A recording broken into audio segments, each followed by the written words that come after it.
Ask anyone what Citroen are most famous for, and you might get an answer like Gallic flair, or unique and innovative character, or even iffy electronics and dodgy build quality. But they'll probably tell you Citroen are most famous for its hydropneumatic suspension, or Hydractive, as Citroen themselves called it. Making its first appearance in 1954 on the rear suspension of the Traction Advance 15/6H, its proper debut was a year later with the legendary 1955 Citroen DS.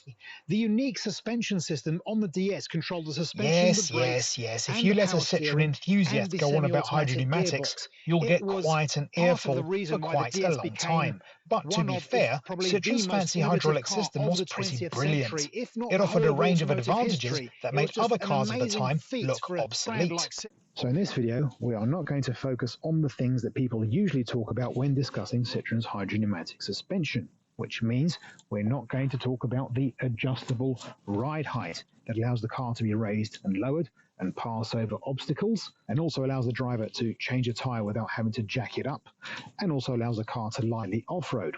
We're not going to talk about how the suspension keeps the car going in a straight line even if there's a blowout on the motorway at high speed. We're also not going to be talking much about the self-leveling suspension, which allows the car to stay completely level. It doesn't matter how much of a load you put on it. Also, it allows the car to drive on three wheels and allows French presidents to not be assassinated, as Charles de Gaulle found out in August of 1962.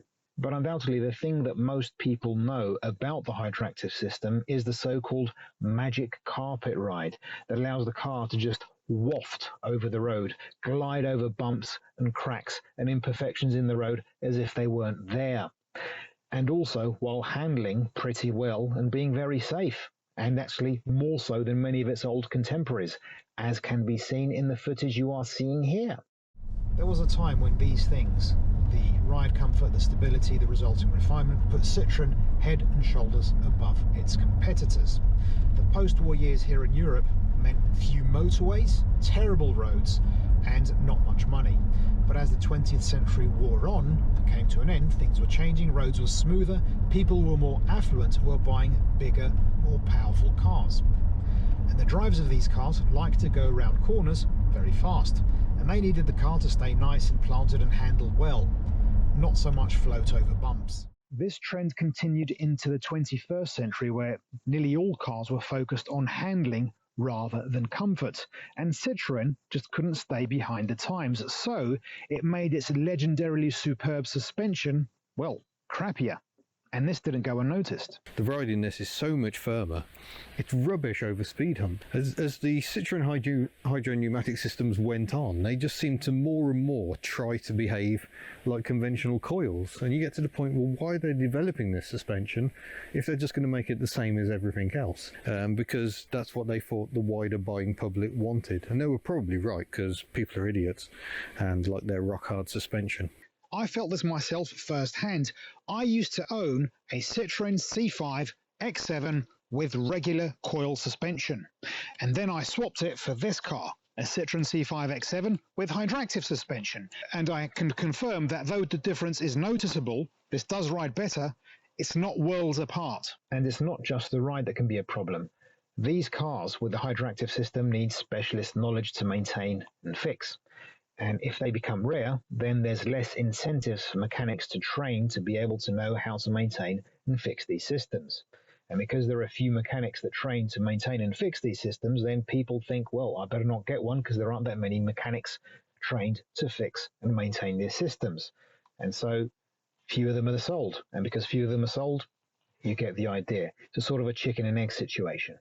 In conclusion, hydropneumatic suspension stopped being something that, well, simply made sense to the majority of the car buying public.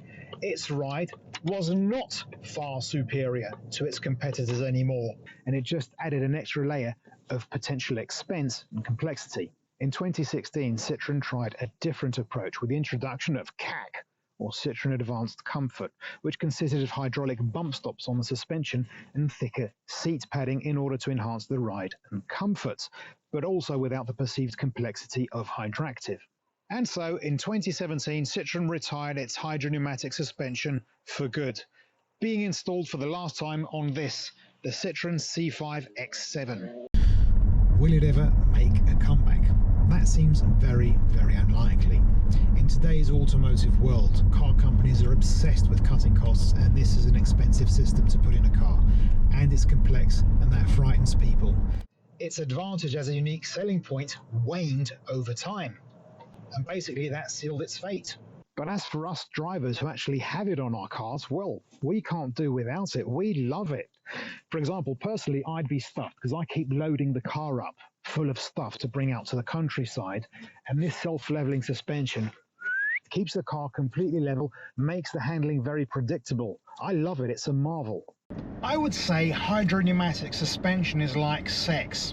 If you've never had it, you've no idea how unbelievably good it is. And also, if things go wrong, there are fluids all over the place. Thanks for watching. For those who want to know more about the last hydropneumatic Citroen, click on the playlist above for a 5-part series on the C5 X7. And for those who want to know how brilliant estates/station wagons are, click on the video below. Once again, thanks for watching. Please like, share, subscribe, and I hope to see you in a future video. I bid you all farewell.